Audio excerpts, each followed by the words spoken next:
Arif and Ceku are a hardworking couple who own a carpet shop in Istanbul. One day, Arif's old friend, Logar, along with his assistant, comes to the shop and reveals that he has discovered something crazy in a nearby place. However, when they reach the place, Logar apprehends Arif and ties him up. It turns out this was all his plan to steal Arif's wife. Moreover, the object which he was referring to is actually a time machine. Using some advanced mechanism, the evil Logar then transforms into an Arif lookalike and reveals his plan to reproduce with Ceku. When the real Arif tries to smack talk, Logar's assistant activates the time machine and sends him 1 million years back in time. Boy, this guy's revenge better be good. Seconds after, Arif arrives in the Cretaceous period, where the dinosaurs are still active. As he wanders around the place in horror, he stumbles across some apes, who are the first of their kind and are yet to evolve. Left with no choice, Arif starts living with them and tries to educate them, hoping that they'll evolve.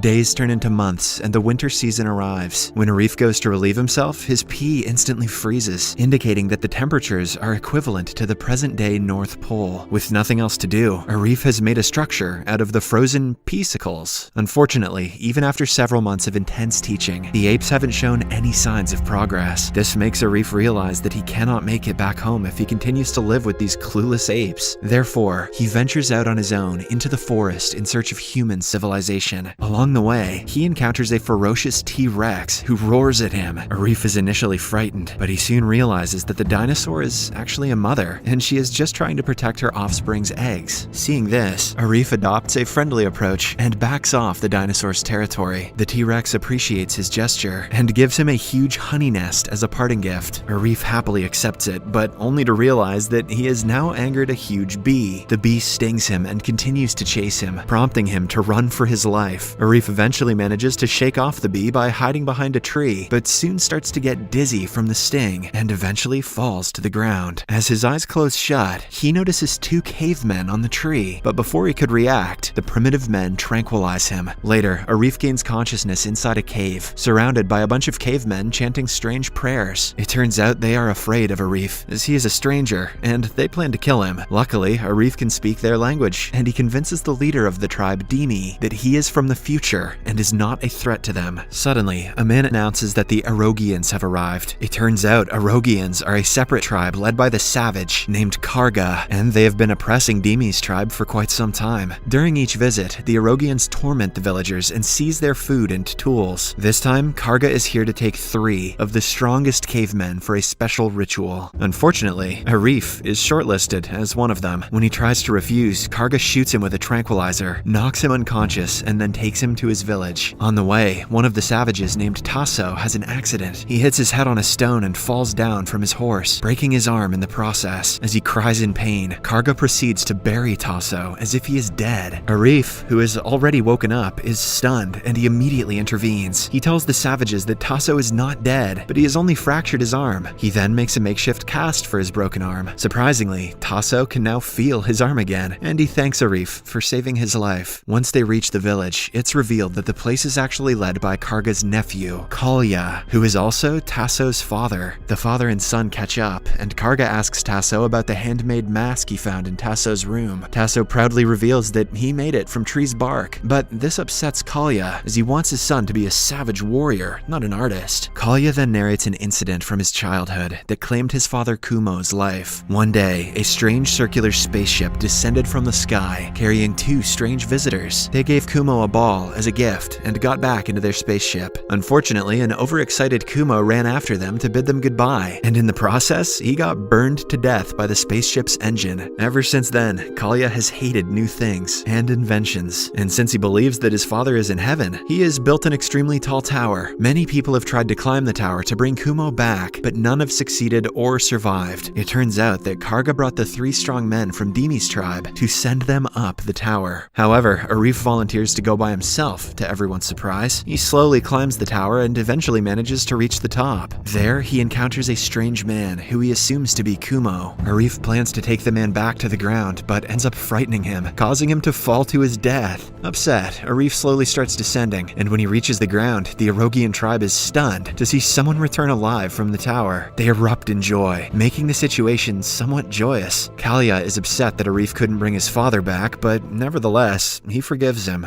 Tasso is also impressed by Arif's gallantry, and he starts drawing his picture on a stone. Arif compliments his craft, and Tasso gives him a rare glimpse of his collection. There, Arif notices a hidden drawing of a girl named Mimi from the other village. It turns out Tasso has a major crush on her. This reminds Arif of his beloved wife Ceku, and he pleads with Tasso to supply all the tools available so that he can return to his time. Tasso calls it impossible, as his father Kaaya collects all equipment and locks it in a cave, forbidding everyone from using any of it. However, when Arif promises to set Tasso up with Mimi, he finally agrees to help acquire those tools. Later that night, Tasso and Arif sneak into the cave in search of tools. Unfortunately, they are soon caught by Karga, who takes the two to Kaaya. As expected, the ruler of the village is disappointed that his son has become a thief and quickly disowns him. Because of this, an upset Tasso leaves the village with Arif. In the next scene, the two wander around the forest until they come across Mimi and her friends bathing in a river. Mimi is hostile to Tasso because of his background, but Arif changes her perception by showing her a lovely woman's tattoo that Tasso has made on his back. The group then returns to Dimi's village, and Arif reveals his plan to start a new civilization. He tells Dimi about the thousands of useful gadgets in Kalia's cave and asks for his help in stealing them. Excited with the prospect of having modern tools and technology, Dimi and his people immediately get on board with the plan. The following night, Arif and Tasso again infiltrate Kalia's cave and load all the necessary tools into a cartwheel. Then the villagers help them carry the cartwheel back to the village. In no time, Arif begins making all the necessary inventions that have helped mankind evolve. And over the course of the next few months, everyone in the village is accustomed to the new privileges. Because of Arif, they have evolved several thousand years faster, making life very easy for them. The women can now cook food, and the children can go to school. Arif is declared the minister of the village, but he's not happy, as he hasn't noticed any change in his people's intelligence. Arif needs to go find some mushrooms. On the other hand, Kaaya eventually finds out that the cave has been robbed by Arif and Tasso. Furious, he sends his uncle Karga to kill them, but when the latter arrives at the village, he is taken aback to see all the new inventions. He immediately demands that they be handed to him. However, Arif mocks and humiliates him in front of his people. This infuriates Karga, and he promises to come back with his army to take revenge. One day, Arif takes Tasso, Mimi, and the others on a picnic to a nearby jungle. Sadly, when they return, they find the entire village ransacked. It turns out the A.R.O.Gians took everything from the village. Fed up with these feuds, Arif approaches Kaaya and proposes a solution: a 6-man football game. If his team wins, Kaaya will have to return all the equipment that he stole earlier, and if Arif were to lose, he will build Kaaya a tower, which will be long enough to retrieve his missing father. Surprisingly, Kaaya agrees without hesitation. It's then revealed that the A.R.O.Gians have been playing ball games in memory of his late father Kumo, whose special ball has become somewhat of a treasure. Hence, Kaaya has no problem whatsoever in making a team. He picks 6 of the fiercest, fittest, and strongest men for the big occasion. On the other hand, Arif also starts looking for players, but unfortunately for him, no one has ever heard of the term football. Just then, Mimi reveals that there's a former A.R.O.Gian goalkeeper named G.O.R.A in the village. It turns out G.O.R.A retired from football after he conceded 8 goals in one match, just like Barcelona did against Bayern. Arif tries to convince him to play, but he refuses. Seeing this, Dimi steps up to be the goalkeeper of the team. Meanwhile, Arif and Tasso become the forward strikers, and the rest of the village is made up of other random villagers. With this, Arif and his team start undergoing gruesome training, while Mimi and other women prepare the team's football jerseys. And just after a few days, Arif FC gets the hang of the game and starts playing elegantly. That's not how soccer works. Soon, the important day arrives. Everyone's pumped about the game, but unfortunately, the A.R.O.Gians start dominating right from the get-go. They easily outmuscle their opponents and score 4 spectacular goals. But surprisingly, just before the halftime, a player from Arif FC manages to pull one back. He celebrates so violently that he ends up